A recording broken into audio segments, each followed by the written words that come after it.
Hi everyone. I know that we're all eagerly awaiting the networking function, and by that I mean wine, so I won't drag this out, but like it all know that electronic medication management systems are either in your unit already or probably coming your way. So I would like to share some important lessons that I've learnt from being involved in the implementation of 3 very different prescribing software systems. I'm sure it will be no surprise to you that medication errors remain the second most common type of healthcare incident reported in Australian hospitals. And there's a lot of data out there, as we've sort of spoken about, that I'm not going to go into in this talk. We all know the big ticket items of the wrong patient, the wrong drug, the wrong dose. And we know in theory that EMM systems can help us to reduce errors and practice more safely. And there is evidence that supports this, but regardless of what system you're implementing, there are some fundamental elements that are really key to ensuring that you do see the patient safety benefits while minimising the risk of new types of errors and patient harm. So the first is effective governance. Good governance provides effective leadership, decision-making and transparency. And clinicians are needed in every stream of a good governance structure, from the actual project team to the project board, down to your user groups and your existing drugs and therapeutic committees. You have to make sure that you have the right people involved and making decisions about your EMM system. Whether you're planning to roll out a new system, upgrading versions, or simply trying to make your existing system a little bit better, you will have to make a lot of medicines decisions, and it will be painful. It's vitally important though, because the devil is in the detail. The system that I'm currently working on has 529 global configuration settings. Everything from how many lines display on the page to how long before or after a dose is due can it be administered. Then you will have local configuration. So, for example, is it safer to set up vancomycin as a regular order that's, once commenced, it will continue until someone ceases it or changes it? Or is it safer to set it up as a variable dose order, similar to warfarin, where the prescriber has to order every single dose? If you do a regular order, is there a risk it will be continued longer than it should be, and that the dose won't be reviewed? Alternatively, if you set it up so that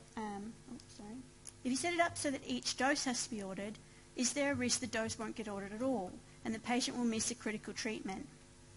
There's no immediately right or wrong answer to many of these decisions, but it's important that the right people have the conversation.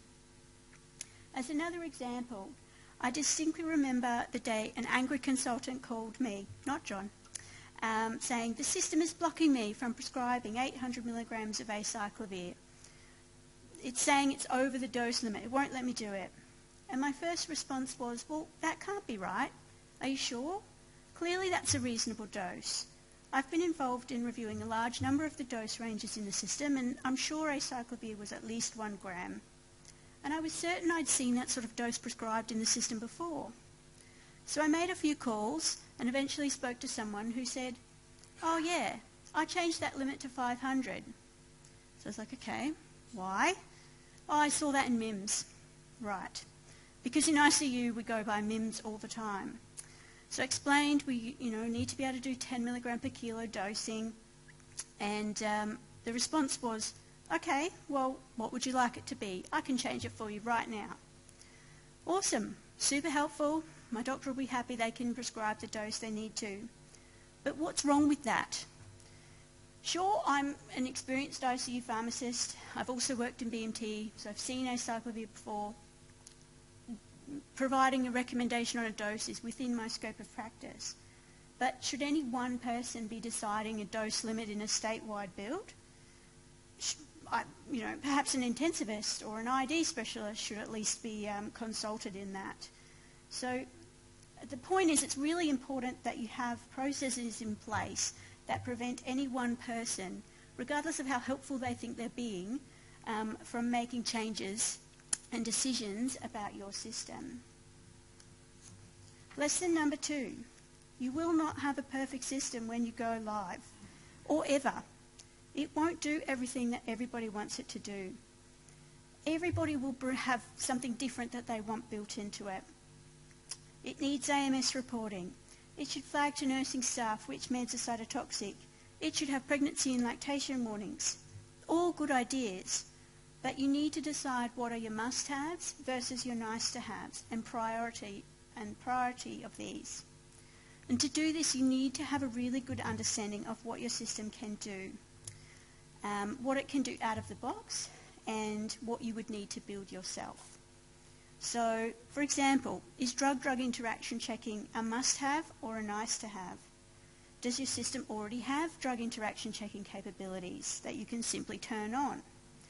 Is it actually usable, or will it fill your screen with meaningless alerts that are not clinically relevant?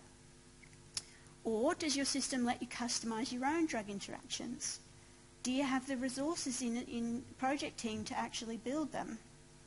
Or is building dose ranges or pre-filled order sets a higher priority? You need to get agreement on this and map out your priorities for what is in scope, for go live, and for future optimisation stages. This will help your user groups to stay on track, help them to see the volume of work they've got to get through so they don't get bogged down. And when you're in the depths of planning your go live, it'll help everyone to see there is light at the end of the tunnel, even if it's very far away. Lesson number 3. Software vendors are not clinicians. Sure, they will probably have some clinicians on board that work for them, but at the end of the day, it will be built by developers, and they do not understand the clinical risk involved. So I can 100% guarantee there will be intended functionality within any system that is downright dangerous. And you have to find it before a patient does. For example, in the system I'm currently working on, leaving the units field blank accidentally results in the form being substituted in its place instead. So if you forget to put the milligrams in the order for your 5 milligram tablet, suddenly you've ordered 5 tablets. Now, this was actually found because we were trying to fix another issue. Out of the box, this system was using some dose units that are known to cause error. So, for example, it would have IU instead of international units, which we all know can be misread as IV. And so we dutifully requested the vendor make changes to the units so that IU would be international units, MCG would be micrograms, going with just about every prescribing guideline out there. Of course, in testing prior to go live, we found that this actually broke the linkages between a dose unit and a product. So something that previously defaulted correctly to MCG started defaulting blank. And because of this special quirk where it inserts the form, suddenly your order for 10 micrograms has become 10 tablets. And would you believe that the vendor actually still says this is how it's supposed to work? It is intended functionality. I'm not sure for what purpose you would ever want that to be the case, but basically we then had to make a mapping script to ensure that it wouldn't default blank. We also requested that the units field be made mandatory to ensure this scenario could never happen. But the point is not the detail here. The point is that every system I have worked on has had at least a few of these special intended functionalities. And you can't rely on developers to know that, to understand that these little quirks can have significant clinical safety impacts. Lesson number 4. Do not, as Teresa said, underestimate how much clinician involvement will be required to ensure your system is safe. As you can see, clinicians are needed every step of the way. Be the executive who signs off sufficient funding for clinical involvement. Be the boss that lets your best clinicians go on secondment to work on this configuration. Be the clinician that cares enough to go what feels like the 1 millionth user group meeting and takes the time to thoroughly review the never-ending lists of protocols and dose ranges and fluid volumes that need to be checked. Be the clinician that turns up to their training session and invests in making sure they know how to use the system safely. People in this room have spent more years than I can imagine studying, working tirelessly, sitting exams, and you've no doubt sacrificed a lot in your life to become the best clinician that you can be. So don't let an EMM system turn you into a dangerous prescriber. Don't jeopardise your clinical skills and experience because you're not familiar with your prescribing system. All the smarts and good intentions in the world can be undone by a few erroneous clicks. Lesson 5. Be hypervigilant post-go live. Unfortunately, even if you're up and running, the hard work is never done. The system will help you in a lot of ways. Pre-filled order sets make prescribing quick and easy, and less manual entry means less opportunity for error. And nursing staff are much less likely to misread an electronic order than something hurriedly scratched down on paper. But you will scroll one click too far and prescribe completely the wrong drug. You will mistype a patient's UR number and prescribe into the wrong patient's chart. I've seen this happen over and over again. In a retrospective audit across 8 Victorian hospitals, 22% of the medication incidents they reported as directly attributable to EMM were selection of the wrong patient. And unfortunately, the system will likely fail you too. In one system I worked on, a technical glitch meant that the system stopped scheduling doses 14 days after they were commenced. Now you'd think that this should be pretty easy to spot, but our workflows actually worked against us. So in this system, the doctors would predominantly work from the order screen to review and chart medications. On this screen, everything looked fine. The medications they had prescribed were all there as active orders. Nursing staff dutifully administered each dose that popped up in their work list screen as normal. The problem was, doses weren't popping up as they should be for each active order. But you couldn't actually identify that unless you reviewed another screen, which actually displayed these two bits of information together, and you could see that some of the active orders didn't actually have any doses. Which brings me to Lesson 6. Minimise the number of different screens or views people can work from, and remove any screens that don't display all of the relevant information. Because of the workflow I've just described, I've seen on more than one occasion a patient inadvertently get the same medication twice. Imagine this scenario.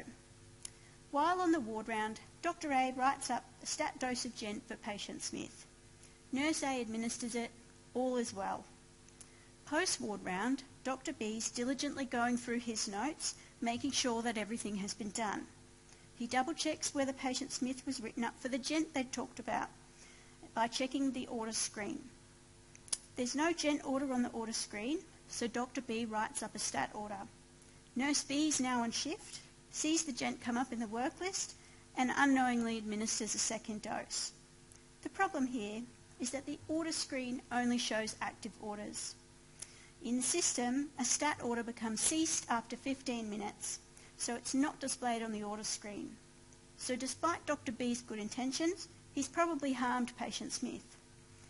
Similarly, in the system I'm currently working on, there is a medication screen entitled All that combines all the regular, PRN and variable dose orders. And yet, despite its deceptive name, it doesn't display any recently ceased orders, which again includes SAT orders that have been administered, as administering a stat order in the system ceases it.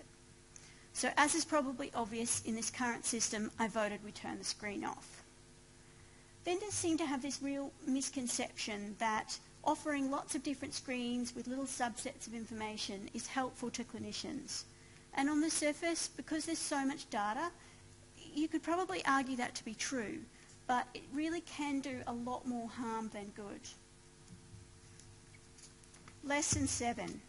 Evaluate your system and its impact. You wouldn't prescribe a new medication or treatment without substantial evidence that it was safe and effective. But a lot of sites implement entire EMM systems without doing any evaluation of whether they're safe, efficient or cost effective. For the amount of money spent on EMM, there's very little data out there on how to actually get the most safety bang for your buck. Should you turn on all the out-of-the-box decision supports, such as drug interaction checking, duplicate checking, or does it alert fatigue do more harm than good? If you're really clever and customise all of your clinical decision support to make sure it is clinically relevant, which elements provide the greatest safety gain? Given that approximately 40% of deaths from medication error are due to inappropriate dose, should setting dose ranges be the priority? On first glance, the answer would be yes. However, is it realistic that you can actually do this in a way that prevents patient harm? Take my old friend gentamicin again. Is a broad brush limit of 700 milligrams actually going to prevent patient harm? Maybe, maybe not.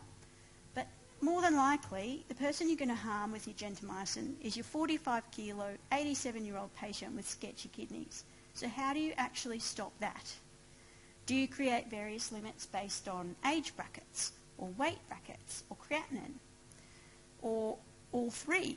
Not that I've actually found a system that can do that, but it would be great. So the current project that I'm working on has an entire evaluation team dedicated to analysing the impact of EMM at our sites. As one element of this, we're planning to implement different elements of clinical decision support one at a time and measure the outcome of each using an interrupted time series study design so that hopefully we can answer some of these important questions. And my final piece of advice, start now. Regardless of whether you're planning an implementation some unknown time in the future, planning a version upgrade, or you already have a system in place that you would just like to improve. Start standardising practice across your unit, hospital and health service so that it can be more easily translated into a system build. Start defining what you want your EMM system to be able to do. Build your requirements based on best practice and what your department needs to get you there. Analyse the patient harms and near misses that have occurred in your unit and consider how EMM could help prevent them. I know that you don't have time to do it, but perhaps think of it this way. As a pharmacist, I might have a couple of patients on gentamicin. There's a bit of a theme here. So each day I spend time checking doses, annotating the orders with administration instructions, asking my doctors to order levels, working out the AUCs, chasing the doctors with my dose recommendations, checking they've written up the next dose correctly. At the end of the week, I've probably spent a few hours and I've made a couple of patients safer. But what if I invested a few hours into building some clever decision support for gentamicin and made gentamicin safer for all patients instead? Be engaged. It's not going away. Be proactive in making the system safer for patients. It's not good enough to simply say, which I hear all the time, the system is terrible, or I'd just rather have paper. Empower yourself to actually be the clinician that makes it better.